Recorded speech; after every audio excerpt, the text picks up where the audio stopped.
For those listening to you for the first time, who is Guy Carmeli? How did Pasta the Guy begin?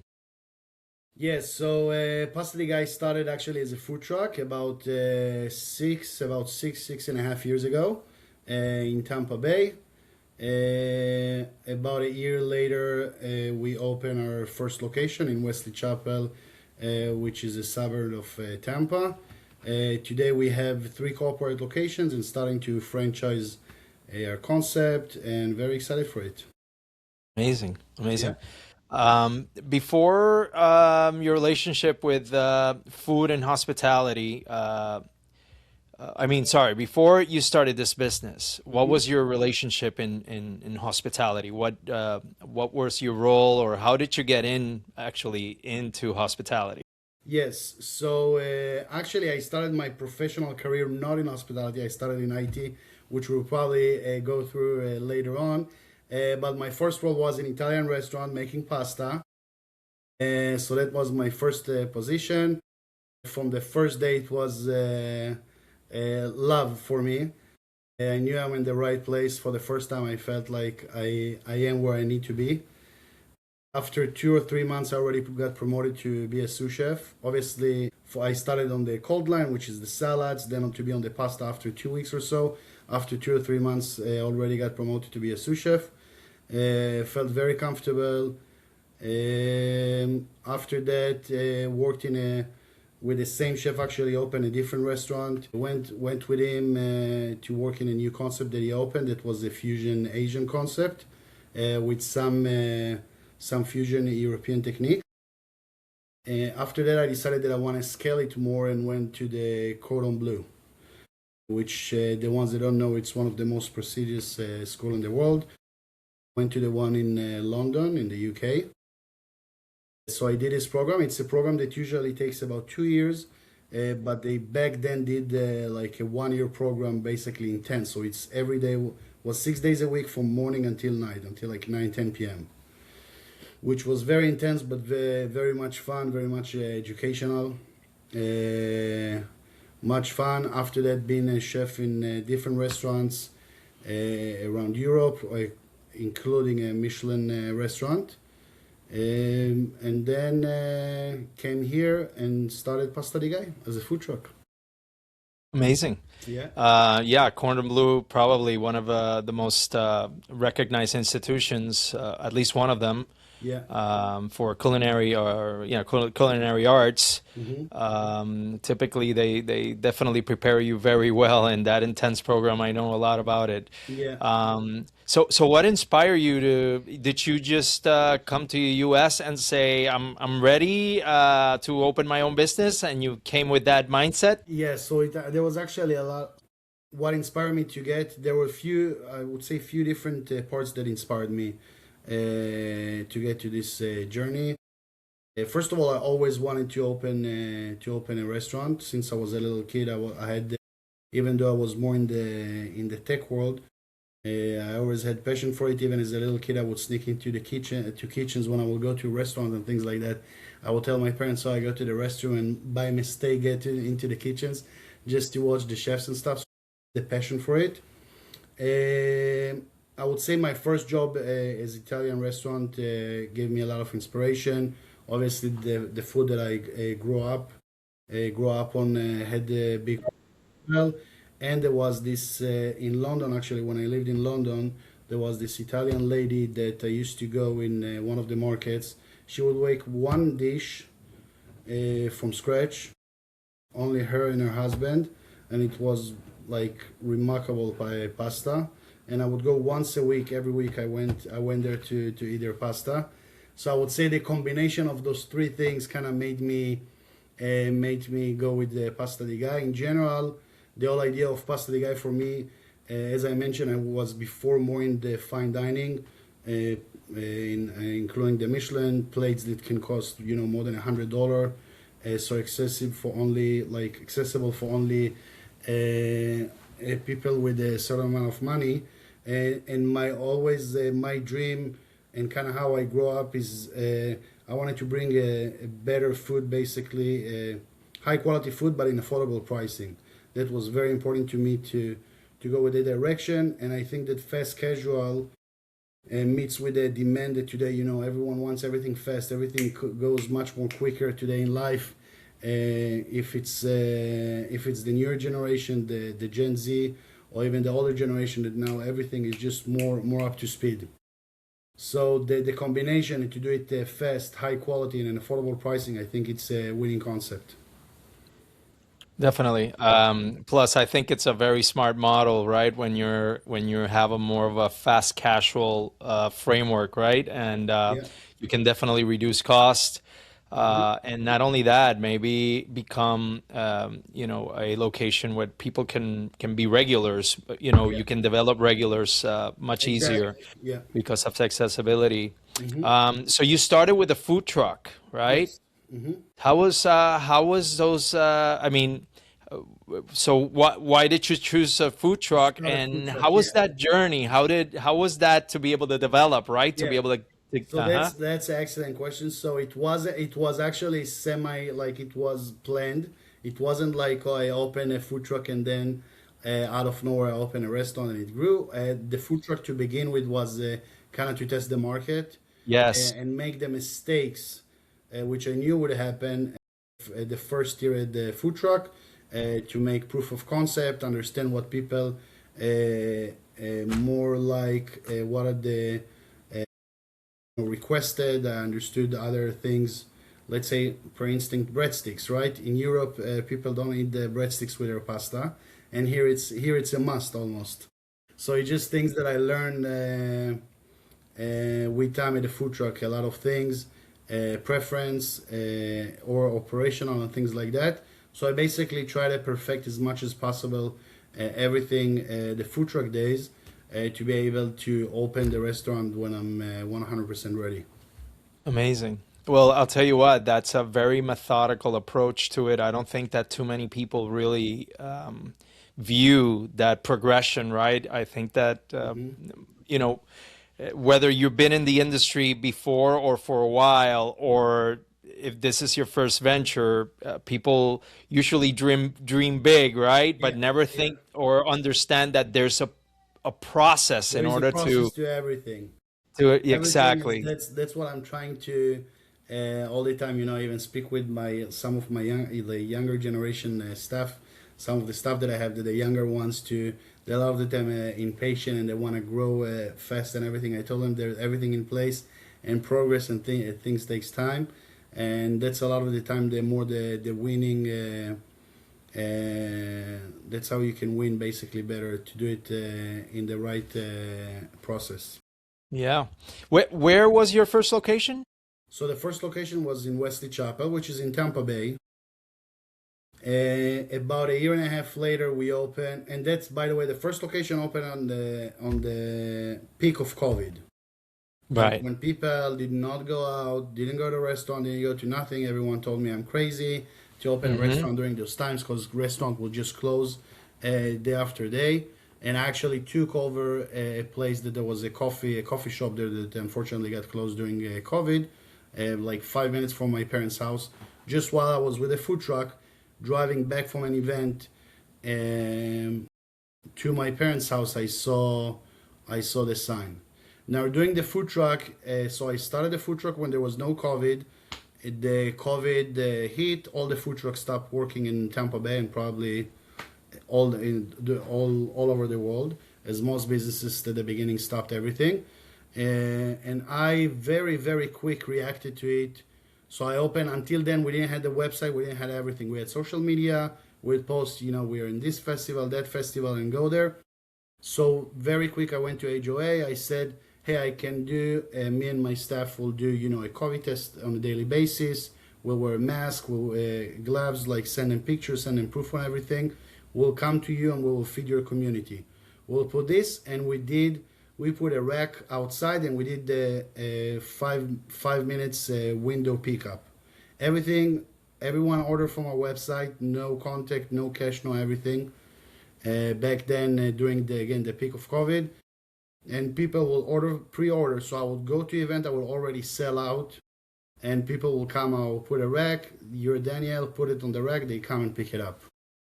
Wow, amazing. I've heard so many stories of restaurateurs that opened during COVID or tested out a concept during COVID. Yeah, And it's impressive to see that even though they were probably one of the toughest times, right, to really open up a restaurant, many have triumphed, right? Many have come yeah, forward. correct. And what I've noticed is that there's a distinctive element there. I think that when COVID happens, we had to think about promoting ourselves through digital media, right? Social media and Exactly. all that. How important was that aligning yourself through social media or finding the Very, way to outreach, right? yeah, To very, very much. So that's when actually my IT background and my entrepreneur and cooking got together for the first time. So at the beginning, I started again in IT, went to computer engineering. I learned, build website, did SEO, did a lot of different things. I was a project manager in my early 20s. And then I basically didn't touch, touched for a computer, not for a business related or work related much things besides ordering food as a chef or things like that. But not much, and I didn't build a website for a long time. And then when that happened, it was probably easier for me, I would say, especially with the tools today, that it's very easy to build a new website. And since then it just got developed, but it's the same website, the same structure that I built back then in like when all the during night at like 3 4 hours. It's the same website. It obviously got hundreds of updates since then, but it's the same one that since then. But that's when actually Pasta Guy started to succeed much more, when my skills from the IT background came approach. Because for me it took me again overnight to get to set it up everything, and that it will work well online. And I assume for others, small businesses, it would have been more challenging. They will need to hire someone and figure it out and everything. So that basically, that's when I realized the power of the website, the social media, the SEO, all that kind of stuff. No, amazing. It's incredible how things kind of came together, right? In Yeah, that and climatic moment. the COVID basically made it to, it's basically forced me to go the approach that the only way, because until then I would go to event, to event there was already a lot of people working, and it will do more the old school way that people like, hey, we have pasta, like come try. And then it kind of forced me like, no, there is no people out, you need to reach them, and the only way to reach them is online. Yes, absolutely. So when you went through COVID, obviously you have your career before that. In your eyes, how do you, let's say, your perspective on how industry has changed, right, throughout the times that you began to now, right, as a franchise Yeah, owner and it operator? it changed a lot. Like first of all, in my own perspective, obviously there is a lot. My day by day looked very different 6 years ago when I was driving myself the food truck and promoting myself the events on Facebook and things like that to today. But regardless, in the whole industry changed a lot. Like I would say there is few phases. There was the phase before COVID, that was more closer to the like there was obviously a lot of social media and stuff, but it was more old school in a lot of ways. A lot of things that offline worked still a lot. Then there was COVID days. That there was again depends on your location, depends on the kind of business, and depends on a lot of things how you need to operate. But you need to operate in a very specific way needed to during COVID. And then there is the after COVID days. That's I feel like a lot of the people in the industry got even bigger shock than after COVID and during COVID. A lot of things, because basically COVID accelerated the shift to technology. That everyone, as it forced me, it forced everyone else. Some people kept up, some less, but it never, and it will never will come back to how it was. Yeah, agreed. It's basically forced everyone to go more the like the online is the biggest channel by far. Yes. It was obviously already there in some aspect, but it just accelerated by like one day. It's just like it's either you on it or not.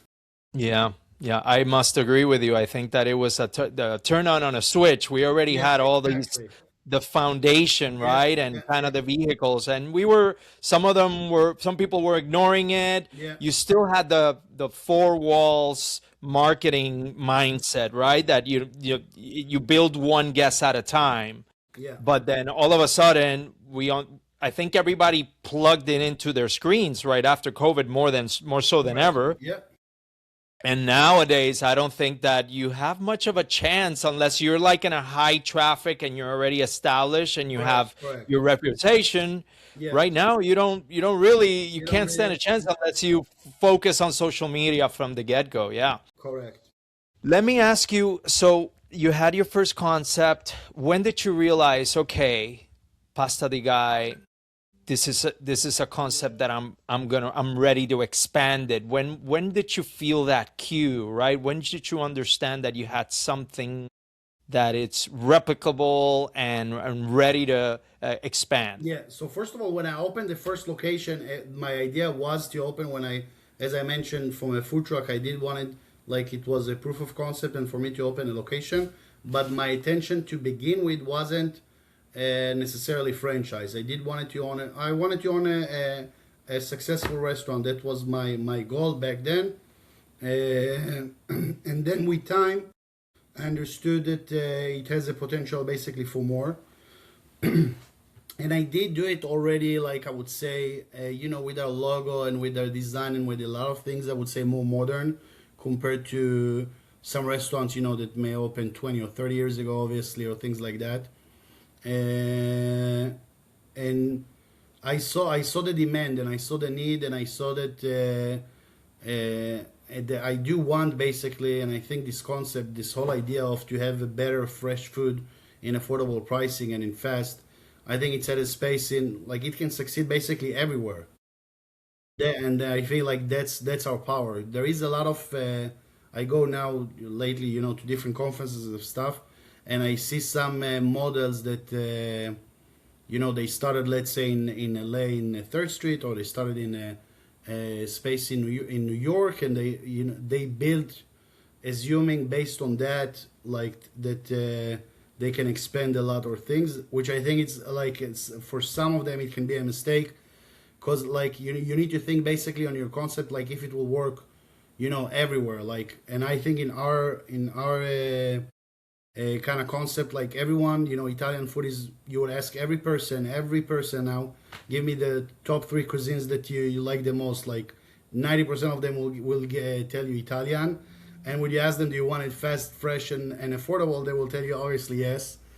And there is no much options for that as well, which is kind of shocking. Like there is a lot of burgers, fried chickens, a lot of different franchises, but there is no in that cuisine no one kind of that stand out, and our goal is basically to become that. Good. You mentioned something very interesting, which I've also, can resonate a lot. And I think that, obviously Italian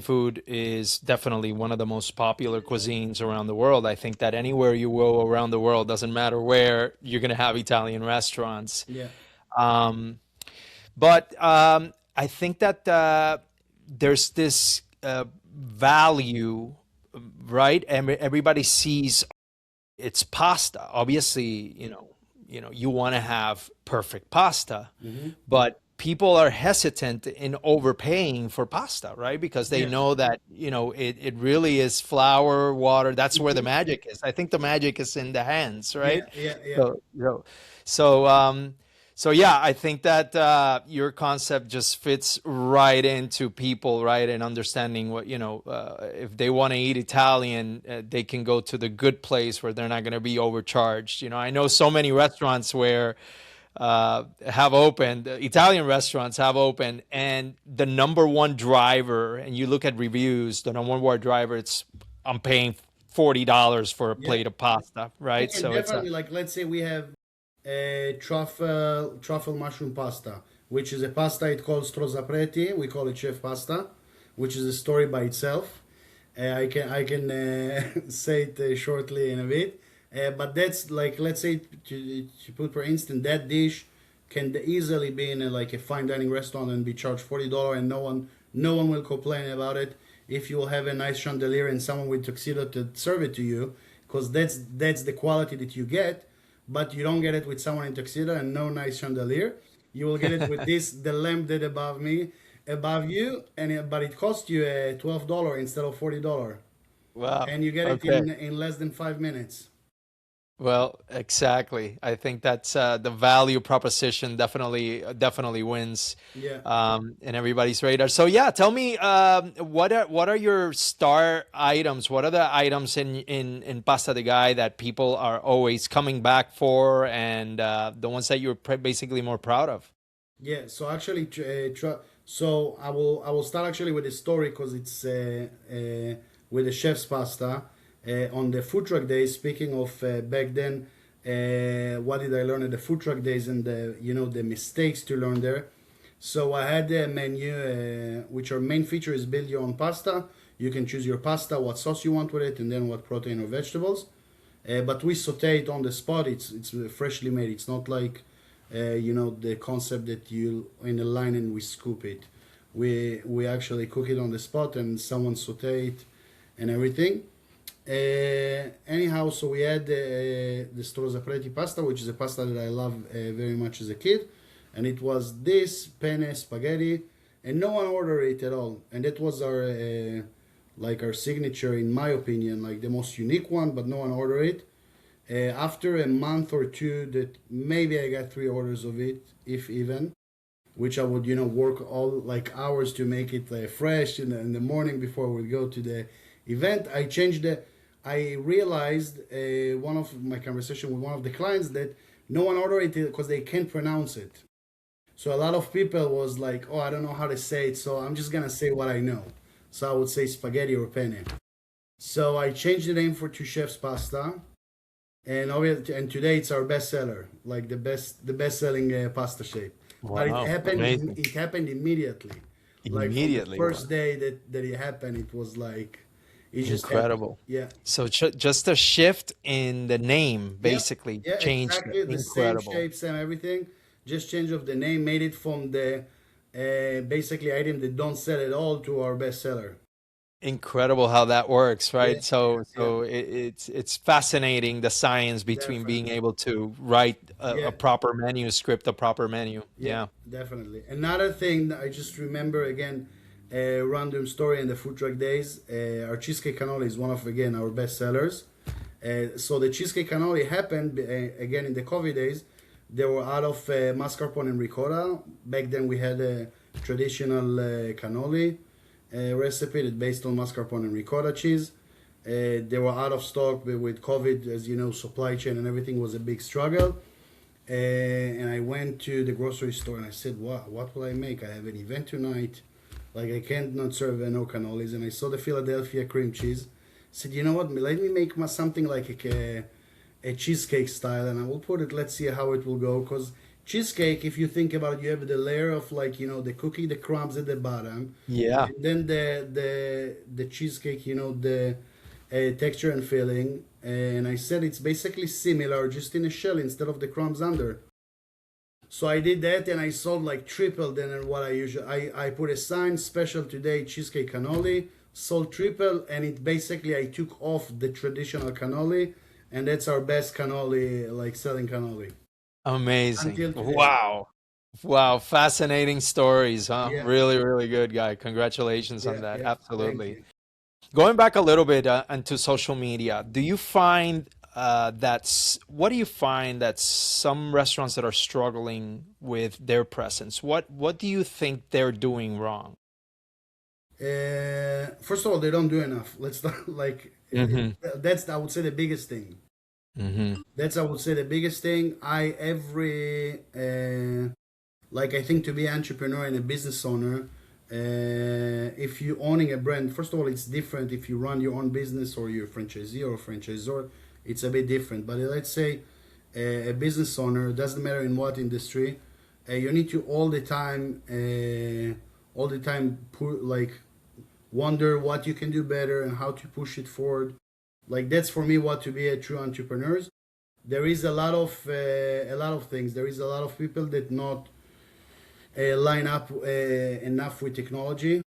I think that one of I would say the one of my strengths is that I think that I adopt really quick with things.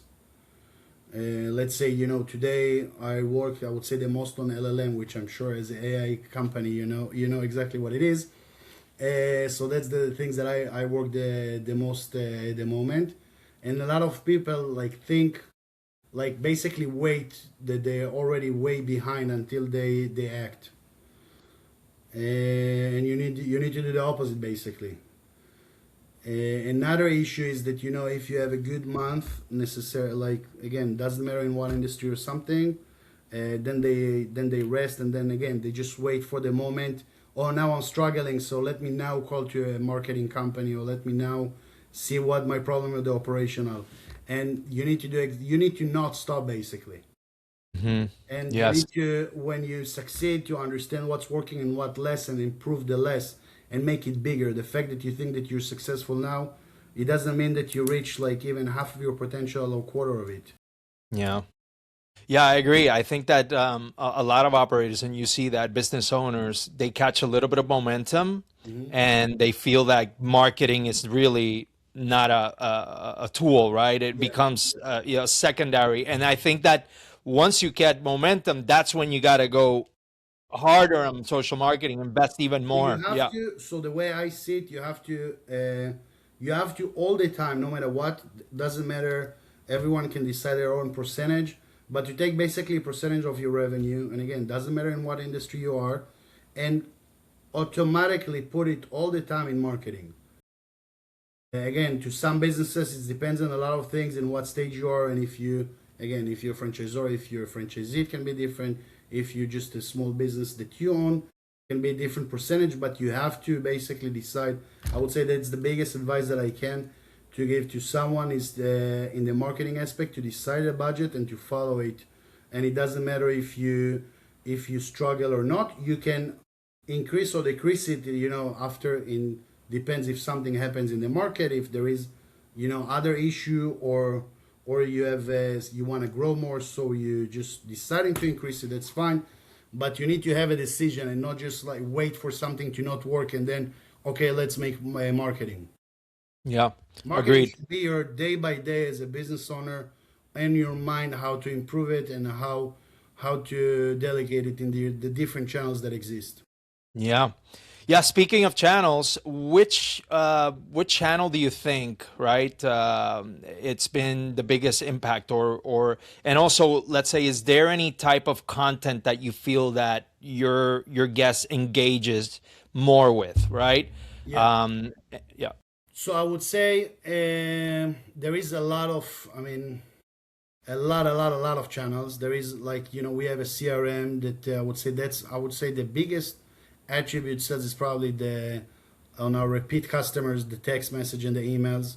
That it's a huge tool that I know that some small business owners don't even use it, which that's almost, it's not for free, but it's basically for very low. You know, to put on a low medium tech CRM, you can do it like pretty easily. Like nice coupons, nice we miss you, happy birthday, a lot of things. So that's I would say a huge thing. Obviously, social media, you know, Facebook, TikTok, all those channels, Google, SEO is a lot, which I like. Again, there is all the time. Should I put more ads? Should I work more on organic? That's again depends on a lot of things. Obviously, as a business owner, you always want to have more as much organic as can possibly be. But the major thing is basically is not just to put also money. Is to think. I would say to think strategic, and to think like also what is my audience. Like, do I want to go Gen Z? Because then I need to put more in my TikTok. They're not gonna open email. They're gonna open their TikTok. Exactly. Who is your audience? What are your goals? You need to like actually put thoughts, strategies, and then decide Okay, so I need to put X money on this platform because I want this for the Gen Z. This I want for the, more people in that generation around this in like mid age. So I will put X money in that platform. So it's basically to actually put a structure and strategy, understand your product, understand your audience, and then understand where you want to put the money and in what platforms. Amazing, amazing wisdom. Thank you. And would you say, or what do you think about technology in restaurants today? Okay, where do you see the biggest opportunities right now? I see. To be honest, I can't wait. I know a lot of people terrified of it, with all the robotics and the AI getting everyone AI without the majority. Also, a lot of people say AI without things being AI because there is a lot of automation that been Yeah, exist for 20 years, which that's like exactly. someone try to tell me, oh, this is AI tool, and I'm like, no, this technology was actually here 20 years ago. Basic automation, Yeah, yeah, exactly. basic automation that's like you can code in JavaScript in like that's not AI. But I'm very excited for it. I think robotics will play. I think actually people don't speak about enough about the robotics and speak more about the AI. I know there's going to be obviously a connection. Conversion, yeah. That's going to be the biggest thing. There's going to be a lot of changes and a lot of things that will cause. There will be, I would say, at the beginning, some people terrified, but I don't think it in general that it will take the long run. At the beginning, I think it will create some panic from a lot of people, but I think in the long run that it will benefit everyone. They said it, when the laundry machine went out, the people, oh, so we don't need people now to wash, or with the washer machine back then it looked like scary to everyone. When the car came, we don't need the horses, or like everything looked at the beginning well like as something bad it will take from us, but it will just involve that our like people work will be just different. Yeah, That's yeah, what it could create, but I think it will create more basically consistent, basically, because you will have like less errors with time. right. And I'm excited for it. Like for me, it's like again, I look at it as kind of like a small challenge how to adapt it into my business, and I'm all the time reading about it, try to all like understand it and see it. I went to even like different robotic labs on some stuff that they develop. I think in 5 to 10 years, a lot of things will change in all Yeah, I the agree with you. in all the industry, not just the food.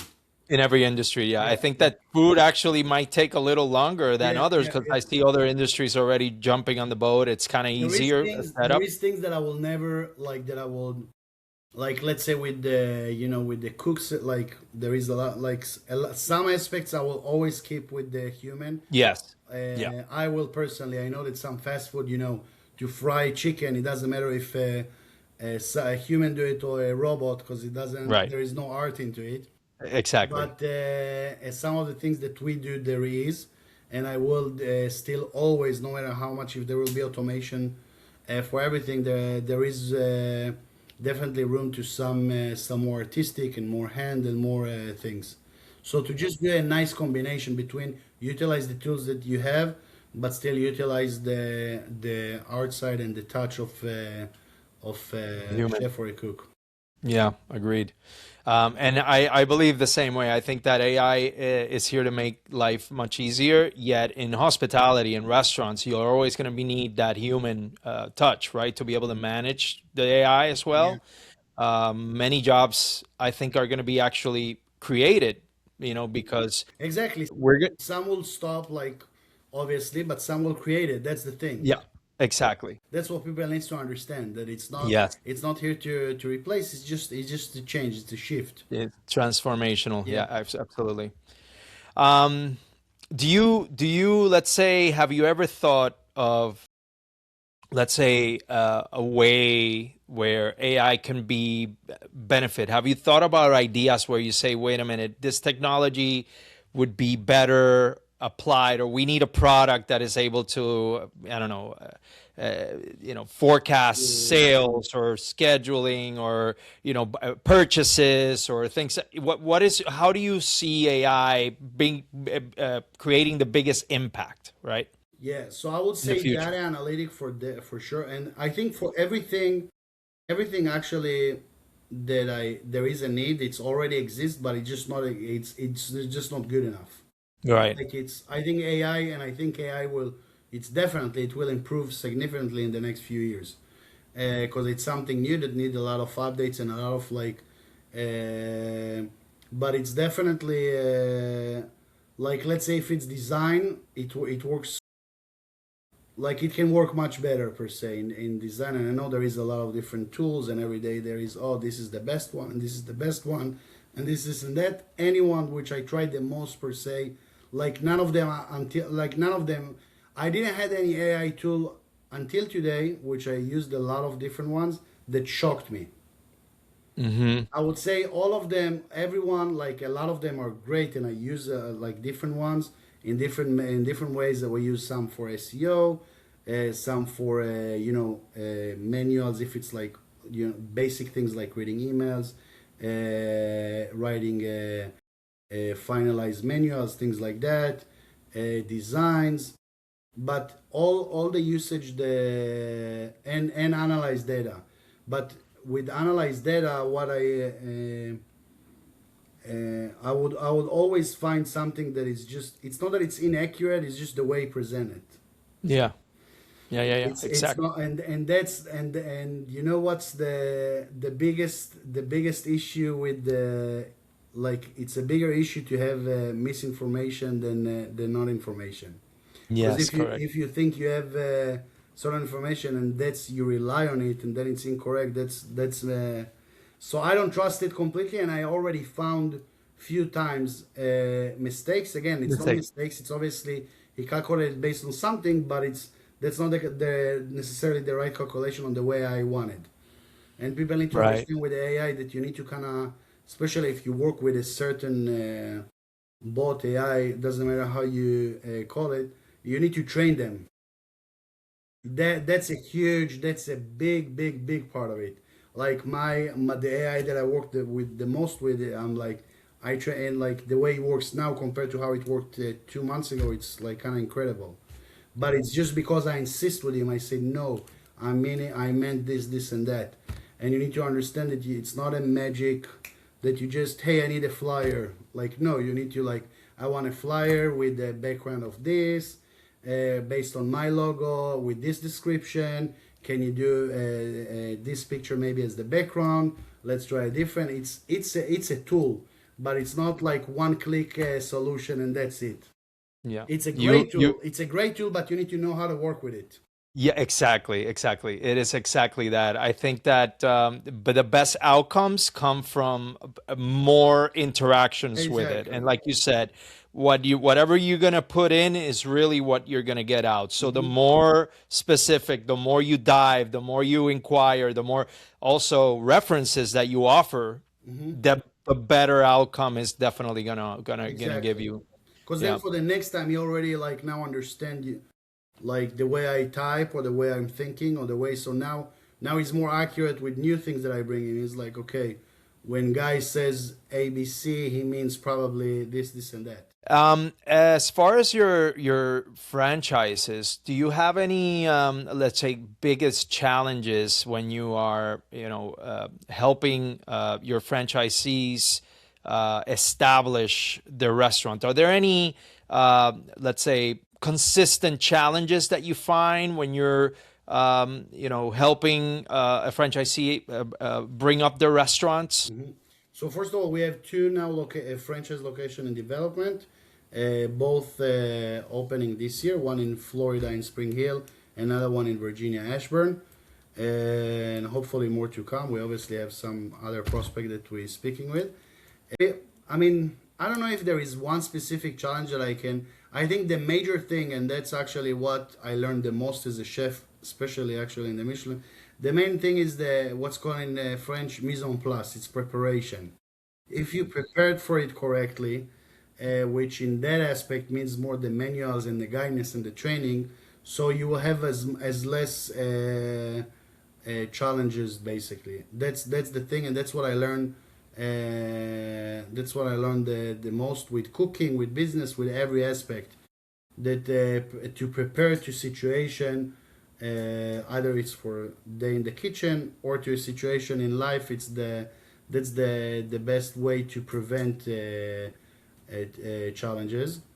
I work the most, I would say, all the time on new procedures, manuals, how to do it. Every time there is, I see issue repeat itself 2 times, new procedure and update it and all that. So that's basically it's kind of to try to stay. Obviously, there is all the time small hiccups if it's the corporate locations or with the set up in your stores. The main thing is all the time to learn and react quick. And to not in general to not panic. Like there is solution to everything. Just react fast. Assess the situation. React. Problem doesn't just go away. You have to Exactly. attack it. The Yeah, you have the to worst attack it. thing the worst thing is to ignore. And one of the most important thing, and what I tell to everyone, if it's a franchisee, if it's my employees, if it's everyone, communication is key. To all the time, because some people, yes, attend. Unfortunately, when there is an issue, to kind of ignore it and then wait for it to. So I tell them, don't ignore it. Bring it all the time. If there is the smallest thing, every time I tell to every employee. So we have even a chat group for in each location and everything. And I say every issue that exists, not personal. I'm speaking something. Hey, I noticed this and that in the POS. Put it in the group. Put it. I'm gonna read it. I'm gonna review it. Either me, the managers. We'll figure it out. We'll like all the time to improve. Yeah.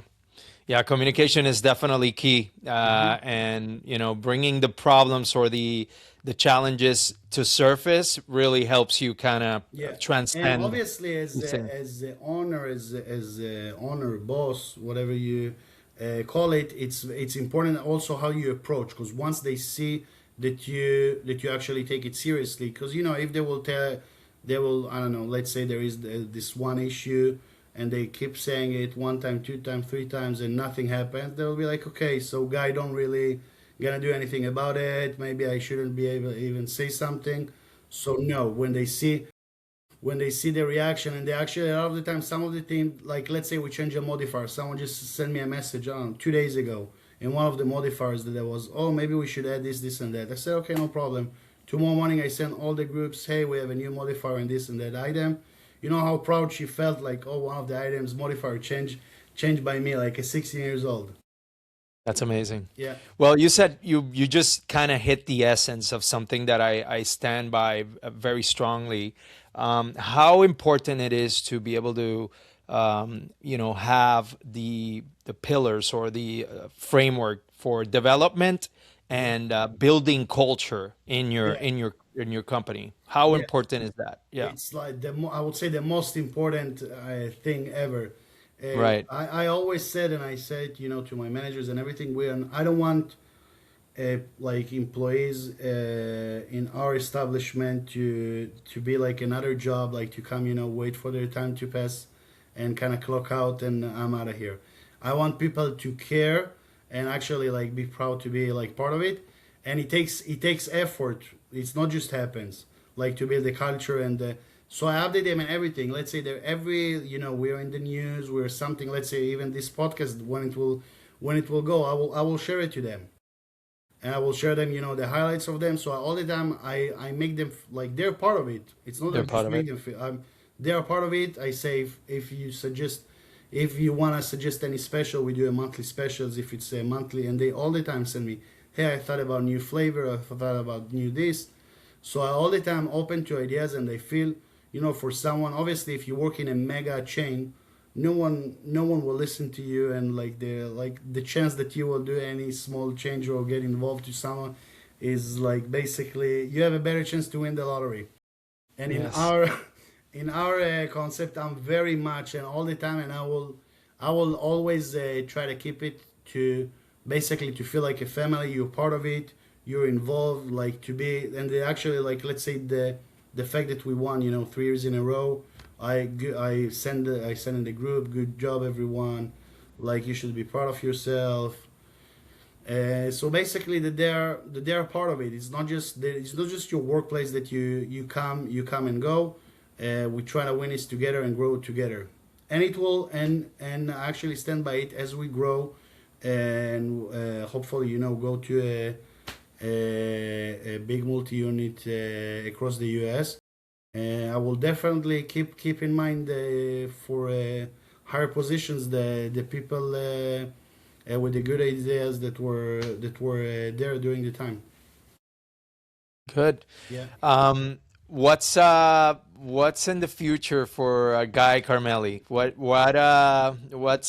What's your journey in 5 years? Where do you envision yourself? So in 5 years, I want to be more than 50 locations. That's my goal.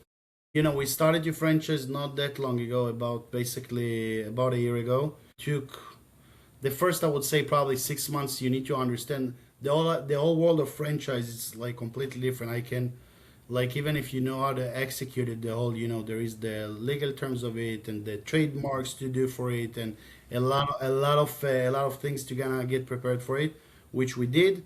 Have all the manual setup, which we did. Kind of finalize everything, and I feel like today, like this year, we are definitely ready to grow. We have all the system in place and everything. And my goal eventually is to become Pasta di Guy will become number one choice for American family for the Italian eatery. I wanted someone think I want to eat pasta di Guy. Their first thought, like I want to eat pasta. Their thought is let's go pasta di Guy. That's the goal. That's the dream. Awesome. I got two more questions. Yeah. One is I like to ask everyone, that I work with or, that I interview, what is your pet peeve in the work environment? Pet peeve meaning? Meaning that thing that you will not, that needs to happen in some sort of way, or you do not like it to happen, or you don't tolerate, or what is that one thing that you say, this has to be done like that, or this cannot happen, or Yeah. this I cannot tolerate? So Yeah. I would say basically, yeah, that someone respect their workplace, and it can, like, again, that basically that you come.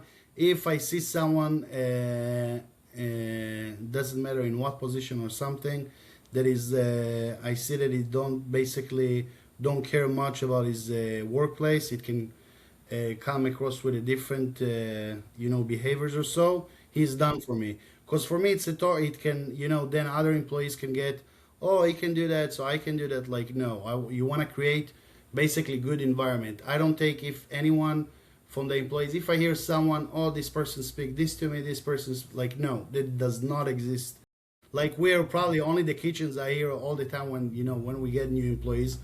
Wow, like, this is the only kitchen I work with. There is no drama and no like things happen, because I keep it that way.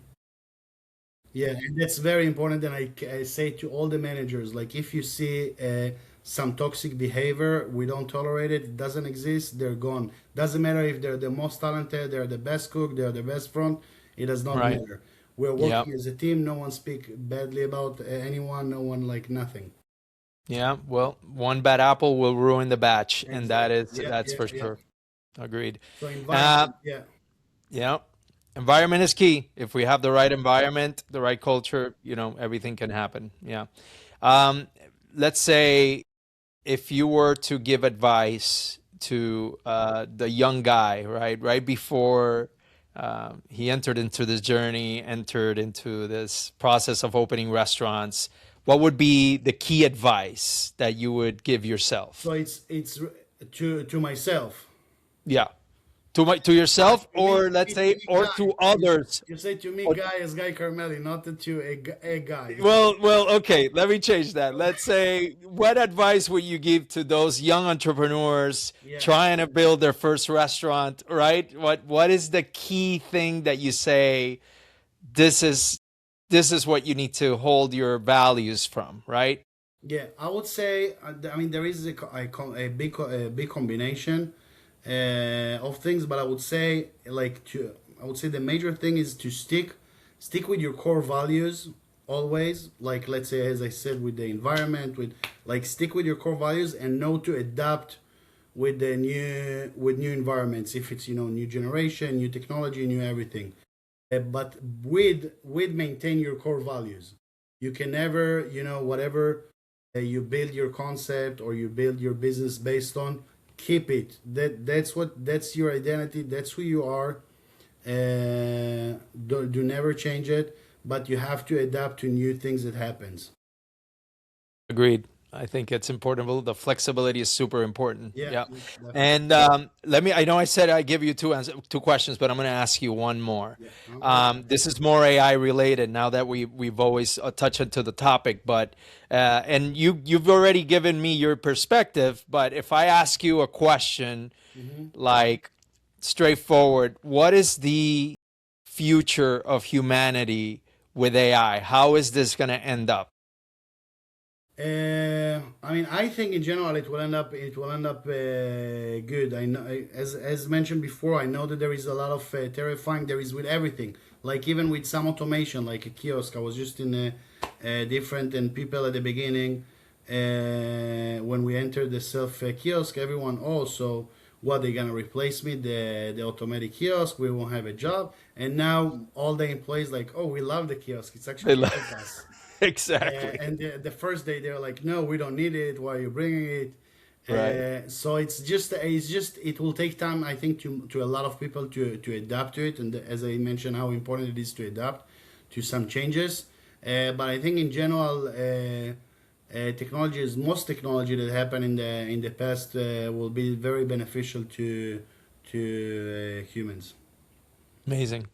Well, Guy, listen, I want to thank you so much for you taking your time. Of course. I really respect and admire your trajectory through this career. You've done amazing, and I know that you're going to continue to, enjoy your success. I cannot wait to visit Pasta di Guy. I will make sure of that very soon. As soon as I visit it, I'm gonna let you know. I'll ring you up and give you my props. But anyways, anytime you're here in Miami.